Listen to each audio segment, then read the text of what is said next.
Hi class, in this video for Chem 151 we're going to be talking about how to submit assignments in Connect and just some general information about the Connect assignments. For each one of your chapters you're going to have two different kinds of assignments, the Learn Smart and then a homework assignment. When you click on the Learn Smart, it will come up with the Smart book here. So here's the Smart book and it's right now loaded on chapter 1. So the way this works, it works just like an ebook except it's a little bit more interactive. It's got certain sections already highlighted for you and you can skip sections, you can skip pages. Up at the top right you can skip to a different page and it will highlight what parts are important and then it grays out areas that may be a little bit less important. So the idea of this is that the first time you read through the book you can kind of just skim along the chapter, just hitting the important parts. And it's not that these parts that are grayed out are not important, they're just not part of the questions you're about to see in the assignment. So you can read through it and then when you're ready to start the actual assignment, down here is a button that says practice. When you click on the practice button, it pops up with basically what is a kind of a card question, and it asks you to answer the question and then also this metacognitive, how did you feel about this question? Did you really think you knew it? Did you really not think you knew it? That sort of thing. Based on this, whether or not you answer correctly and how confident you felt in your answer, the algorithm is going to determine what kind of questions to throw at you next. So it's an adaptive learning assignment.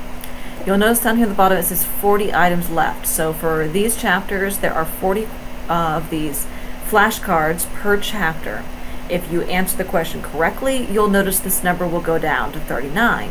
That means that basically that question you answered it correctly, it gets taken out of the stack. If you get the question incorrect, then the number down here won't change because the question got shuffled back into your deck of questions. Once you've answered 40 questions, the assignment's done and you have full credit for it.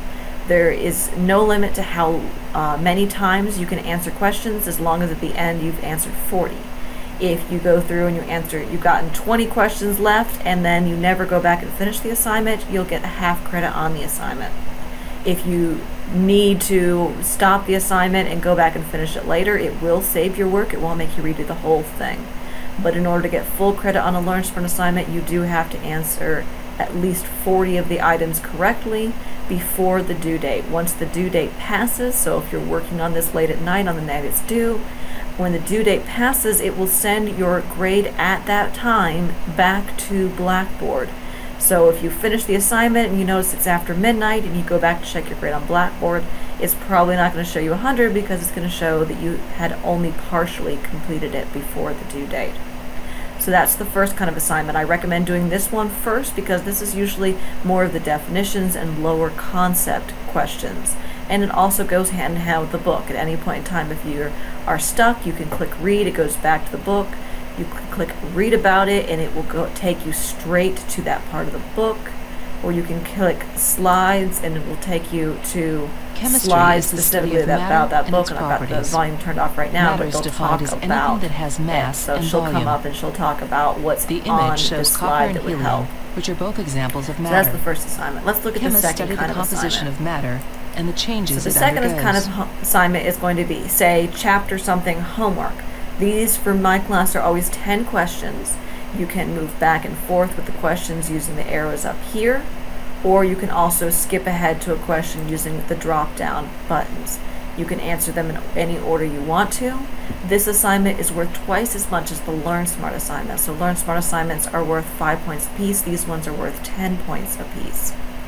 The buttons up here are to check book, print off. You can print them off one at a time, save and exit, or submit the assignment.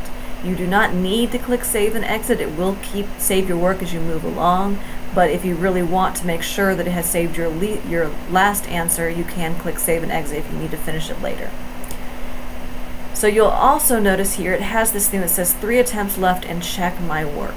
That means when you put your answer in here, you can click check my work and it'll tell you whether or not you're right or wrong. If there's multiple parts, it'll show you which particular blanks were correct or incorrect. And then that'll go down to 2 attempts left. You can check your work 3 times per question per submission. If you've exhausted all that and it will not give you a new question, and you kept on getting it wrong, then you can submit the assignment up here. It will grade the assignment and send that grade to Blackboard, and then you can open the submission again, and it will let you open a new submission and have another attempt at that question. When you open a new attempt, it only makes you work the questions you missed on the previous attempt. For example, say out of the 10 questions you got 7 of them right, and the other 3 you couldn't get right. So hit submit, it'll send a grade of 7 out of 10 to Blackboard, go back to Blackboard, click on the assignment again, it'll take you back into the assignment, and at that point in time it will only prompt you to answer the 3 questions that you missed on the last attempt. So on subsequent submissions, your grade can only go up, it cannot go down. So there's no harm to going ahead and taking advantage of multiple submissions. So answering questions. Most of these questions are just going to be numerical, but going into Chapter 2 and definitely Chapter 3, we're going to have to start dealing with things like subscripts and superscripts and isotope symbols. For example, this one is an isotope symbol question. You'll see this little box inside of your answer box. When you click on that, it'll come up with this pop-up. Make sure you have pop-ups allowed, otherwise that will not work. So in this keypad right here, the options you're looking at are superscript, subscript, isotope symbol, or fraction. Now this particular question was asking for an isotope symbol, so you would click on isotope symbol. So I'm going to answer this not as though it's the actual question, but I'm just going to type in a random isotope symbol. Say I'm going to type in carbon-14. So the isotope symbol for carbon-14 would have a 14 for the mass number. And then I found that students, when they click around the boxes, they tend more likely to end up getting out of place. So instead, I recommend on your keyboard, on your actual laptop or computer keyboard, clicking the down arrow key on your keyboard. When you do that, it pops down and you can type the bottom number. So for carbon-14, the atomic number is 6. You would type in a 6. Now to get back to the base, you're going to type a right-hand arrow key, and that's going to get you back to the base. The symbol for carbon is an uppercase C, and capitalization does matter, and then you would be done. So that's how to do an isotope symbol. If you mess up and you want to start all over, you would just click the trash can. If you just want to delete the last thing you did, that's the eraser. So the eraser just deletes the last thing, the trash can will clear your entire answer and start it over again. If you need to type, say, a polyatomic ion that has both a subscript and a charge, you're always going to do the subscript first and the charge last. Say you wanted to type sulfate. Sulfate is SO4 with a 2 minus. You would type in the sulfur, O, so sulfur and oxygen, SO. Then you would come over here, click the subscript, and you would type in your 4. Now before you go into the superscript, you need to get back to the base. Whenever you see it is colored like that, it's blue, that means you're not sitting at base, you're currently sitting at either the subscript or the superscript. So I'm going to get out of that by hitting the right-hand arrow key on my keyboard. So I clicked on the right-hand arrow key, now I'm back to base. Now I'm ready to click the superscript over here and get up in the superscript where I can write the charge. Now sulfate has a charge of 2 minus. When we're dealing with charges, charges are quantities. So they're positive or negative, and if they're anything other than an assumed 1, you have to include a quantity of charge. So for example, sulfate has 2 negative charges, so it's 2 minus. Do not type minus 2. Minus 2 is referring to a number line. See, it's messing up now. You want to make sure that you're typing out the power as, back up there, as the quantity of the charge followed by whether or not it's positive or negative. Otherwise, Connect will count it wrong. So that's how to type around in the answer palette. In Chapter 3, when we're typing out full reaction equations, you will also be using these states of matter, liquid, solid, gas, and aqueous. So what if you're completely stuck in a problem and you just don't know what to do, and there's no time to ask me and hope that I get back, especially if it's the night it's due or something like that, and I can't get back to you in time? Off to the side, you have some buttons to help you.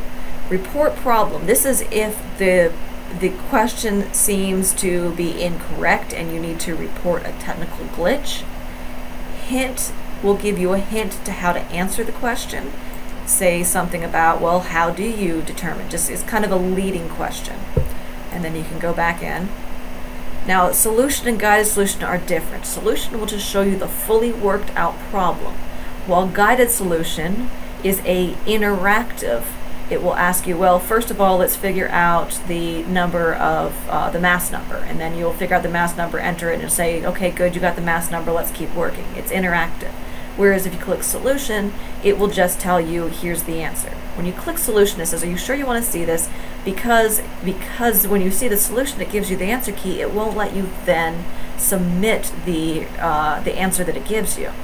If you click yes, show me, it'll show you the fully worked out solution, including what the answers are. But then sometimes there's a try another button down here, which will give you a similar problem. Sometimes there is none. If there's no try another down here, then you're going to have to submit the assignment to get another chance at answering that question. But because you can submit this as many times as you want to before the due date, there's no reason not to keep on working at this until you have a full 10 points on the homework assignments. So Blackboard will show on under your My Grades what your grades are for your Learn Smart and your homework. If it's been more than an hour since you submitted a homework and it still has not updated the grade, it might not have connected correctly, in which case just send me an email saying, hey, my grade isn't updating, it's been more than an hour, something's wrong, and I can manually update it. But as soon as you hit submit, sometimes it can take a little while for that grade to show up in your Blackboard grade book. So that's it for how to submit the two kinds of assignments on Blackboard. By the way, once the due date passes on a homework assignment, it will sometimes let you back in for something called a study attempt, and that lets you complete the problems again and view the solutions and such, but not for credit. So you will not get any credit for study attempts. That's just for your own use for the study attempts. So email me if you're having any trouble, and I hope you guys all have a good week.